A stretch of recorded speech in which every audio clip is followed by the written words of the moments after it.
अस्सलामुअलैकुम। Hope so guys all of you are doing well. Last video में हमने discuss किया था ग्रामर, उसका ओरिजिन और उसकी डेफिनेशंस। इस वीडियो में हम डिस्कस करेंगे पेडागोजिकल ग्रामर के बारे में। उससे पहले हमें पता होना चाहिए कि पेडागोजी क्या है और ये पेडागोजिकल ग्रामर स्टार्ट कहाँ से हुई थी और इसकी इम्पोर्टेंस क्या है और इसमें कौन से इश्यूज़ हैं जो पेडागोजिकल ग्रामर में फेस किए जाते हैं और कौन से ऐसे सॉल्यूशंस हैं जिनसे इन इश्यूज़ को सॉल्व किया जा सकता है। तो सबसे पहले हम देखेंगे कि पेडागोजी है क्या।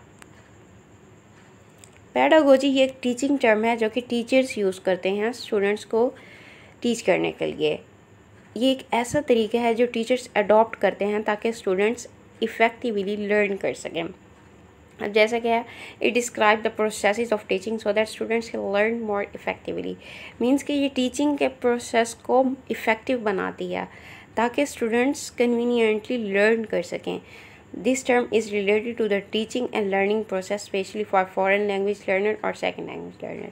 पहले तो उन्होंने बताया कि ये एक टीचिंग टर्म है जो कि टीचर्स यूज़ करते हैं स्टूडेंट्स को सिखाने के लिए। नेक्स्ट वो बात कर रहे हैं कि ये एक ऐसी टर्म है जो कि सेकंड लैंग्वेज लर्नर के लिए बहुत यूज़फुल होती है। जो सेकंड लैंग्वेज लर्नर होते हैं उनको कोई भी लैंग्वेज लर्न करने के लिए डिफ़िकल्टीज़ फेस करनी पड़ती हैं। उन्हीं के बारे में बताया गया है कि अगर टीचर्स इन स्टेप्स को अडॉप्ट कर लेते हैं तो वो स्टूडेंट्स को ईज़िली टीच कर सकते हैं और सेकेंड लैंग्वेज लर्नर ईज़िली एक लैंग्वेज को लर्न कर सकता है। तो नेक्स्ट हम देखेंगे कि पेडागोजिकल ग्रामर क्या है। पेडागोजिकल ग्रामर ये एक इसेंशियल ग्रामेटिकल एनालिसिस है जो कि किसी भी लैंग्वेज को लर्न करने के लिए यूज़फुल होता है। जैसे कि हमने पीछे पढ़ा है कि वहाँ पर बताया गया है कि सेकंड लैंग्वेज लर्नर के लिए बहुत यूज़फुल होती है कि ये एक ऐसा ग्रामेटिकल एनालिसिस है किसी भी लैंग्वेज का जो लैंग्वेज को इजीली लर्न करने में हेल्प आउट करती है। It is mainly design for teaching purpose and it helps the students and teacher to make the learning process more effective. Means कि ये टीचर और स्टूडेंट्स दोनों को हेल्प आउट करती है, टीचर्स को इफ़ेक्टिवली टीच करने के लिए और स्टूडेंट्स को लर्न करने के लिए। अब आगे बता रहे हैं कि ये एक स्लिपरी कंसेप्ट है। पेडागोजिकल ग्रामर को टीचिंग ग्रामर भी कहा जाता है क्योंकि ये टीचिंग्स में यूज़ हो रही है। एक टीचर टीच करने के लिए जो स्टेप्स अडॉप्ट कर रहा है उसको पेडागोजिकल ग्रामर का नाम दिया गया है। अब इसमें 2 थ्योरेटिकल एरियाज़ बताए गए हैं, एक है डिस्क्रिप्टिव और एक है मेथोडोलॉजी। कि एक तो पेडागोजिकल ग्रामर जो है वो डिस्क्राइब करता है लैंग्वेज को, किस तरह से लैंग्वेज यूज़ की जा सकती है, और उसके अलावा मेथोडोलॉजी मीन्स के मेथड्स बताए जाते हैं कि लैंग्वेज को किस तरह से अच्छे तरीके से लर्न किया जा सकता है। तो नेक्स्ट हम देखेंगे पेडागोजिकल ग्रामर के मेन कंसर्न्स कौन से हैं। तो इसका जो फर्स्ट वन कंसर्न है वो ये है the AIIMS of grammar teaching. इसमें यह है कि ग्रामर के बारे में नॉलेज होना चाहिए और किस तरह से सेंटेंसेस को मैनिपुलेट किया जाता है, और फ्री प्रोडक्शन। यहाँ पे फ्री प्रोडक्शन से मुराद ये है कि सेंटेंसेस प्रोड्यूस किए जा सकें विदाउट एनी लिमिटेशन। और नेक्स्ट ये है कि द कैटेगराइजेशन ऑफ ग्रामर। अब कैटेगराइजेशन क्या होता है? into units which will form a syllabus or teaching objectives।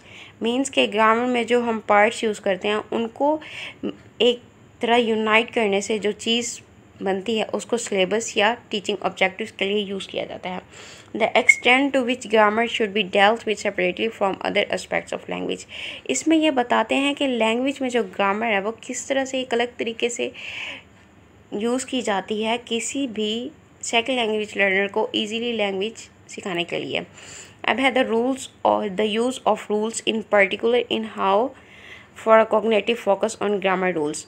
Grammar rules के बारे में ये बताया गया है कि जब एक इंसान को ग्रामर रूल्स के बारे में पता होता है तो वो इजीली उसमें प्रिडिक्ट कर सकता है किसी भी सेंटेंस में जो पार्ट्स यूज़ किए जाते हैं कि वो ग्रामर के किस पार्ट से बिलोंग करते हैं।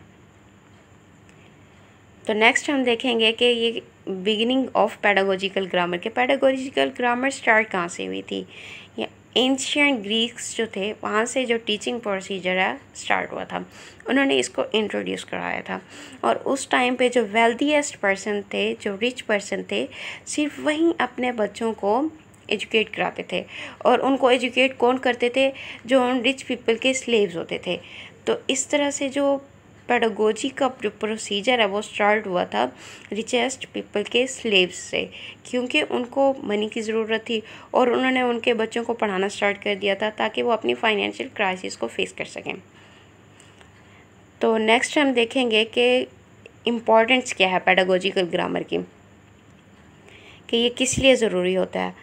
सबसे पहले ये है कि ये टीचिंग प्रोसेस को इफ़ेक्टिव बनाता है और स्टूडेंट्स को कोई भी चीज़ इजीली लर्न करने में ये हेल्प करता है। अब पेडागोजिकल ग्रामर में जो इश्यूज़ फेस होते हैं उनमें सबसे पहला इशू ये है कि कोई भी स्टूडेंट जब ग्रामर को लर्न करने के लिए एक स्टेप लेता है तो उसे डिफ़िकल्टीज़ को फेस करना पड़ता है, perceived on difficult and boring, और कुछ स्टूडेंट्स बोर हो जाते हैं। तो उसके लिए जो सॉल्यूशन है वो ये है कि teach it step by step. Means ये है कि अगर आप कोई भी चीज़ टीच कर रहे हैं तो उसको स्टेप बाय स्टेप करें।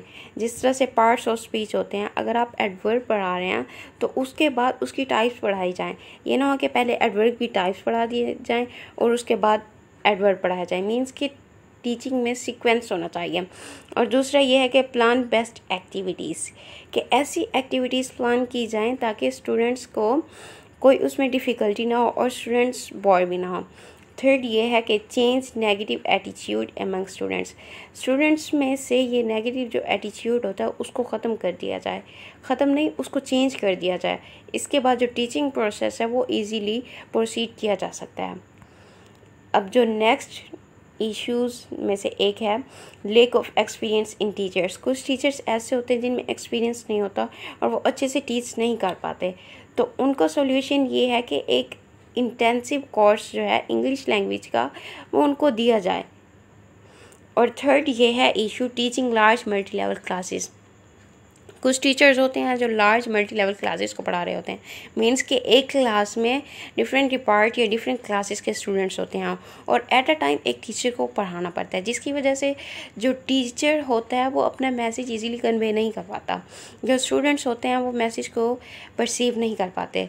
तो इसका सॉल्यूशन ये है कि एक टीचर को एट अ टाइम में एक ही क्लास पढ़ानी चाहिए और एक ही सब्जेक्ट पढ़ाना चाहिए। इस तरह से टीचर्स की जो डिफ़िकल्टीज़ हैं वो ख़त्म होंगी और जो स्टूडेंट्स होंगे वो ईज़िली लर्न कर सकेंगे, उनमें कोई डिस्टर्बेंस क्रिएट नहीं होगी।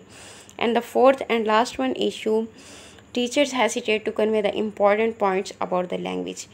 कुछ टीचर्स के लिए पॉइंट्स ऐसे होते हैं जो वो कन्वे नहीं कर पाते। क्यों नहीं कन्वे कर पाते? क्योंकि उनके पास एक्चुअल नॉलेज नहीं होता ग्रामर के बारे में। जब एक इंसान को ग्रामर के बारे में खुद ही पता नहीं होता, वह किसी और को क्या सिखा पाएगा? तो उसका सॉल्यूशन ये है कि proper grammar knowledge should be given to the teachers, कि टीचर्स को सबसे पहले प्रॉपर ग्रामर नॉलेज देना चाहिए ताकि वो ईज़िली बच्चों को सिखा सकें। That's it. Thank you so much.